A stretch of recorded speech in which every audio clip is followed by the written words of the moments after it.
In today's video, I'm going to teach you how to give access to your Outlook calendar in just 5 minutes. Whether you're collaborating with colleagues, planning events with friends, or simply coordinating schedules with family, sharing your calendar can make things so much smoother. Let's dive into the step-by-step process of how to share your Outlook calendar seamlessly.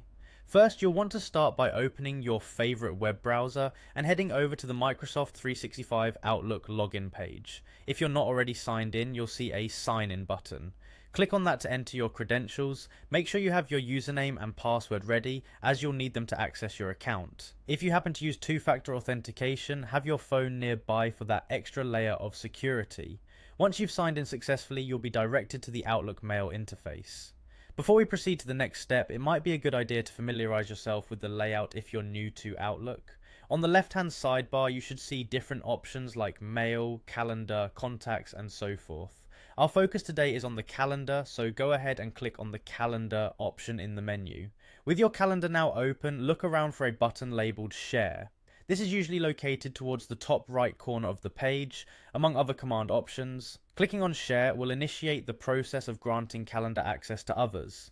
It's worth noting that sharing your calendar allows the selected individuals to view your schedule, which is perfect for better collaboration and time management. After clicking Share, a new window will pop up, prompting you to enter the email address of the person or group with whom you'd like to share your calendar. Take a moment here to ensure that you've typed the correct email address to avoid any mix-ups. Outlook allows you to share with multiple people at once, so feel free to add more than one email address if needed. Now, before moving forward, you might want to consider the level of access you want to provide. Outlook typically offers options like Can View When I'm Busy, Can View Titles and Locations, or Can View All Details.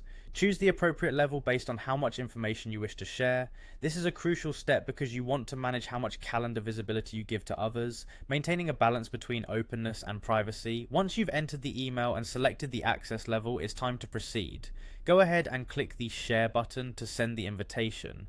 What happens now is that Outlook sends an email to the addresses you've listed, informing them that your calendar has been shared. Recipients may have the option to accept the invitation, which then allows them to view the calendar details based on the permissions you've set. This sharing functionality ensures that everyone stays on the same page without the need for numerous back and forth emails to confirm scheduling details. And there you have it. You've now successfully given access to your Outlook calendar.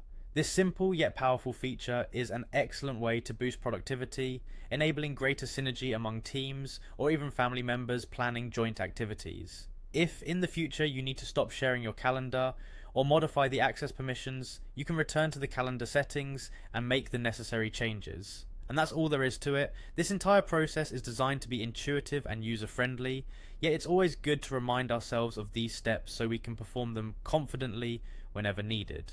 Thank you for watching, and I hope you found this tutorial helpful. Don't forget to like this video and subscribe to our channel for more insightful guides like this one.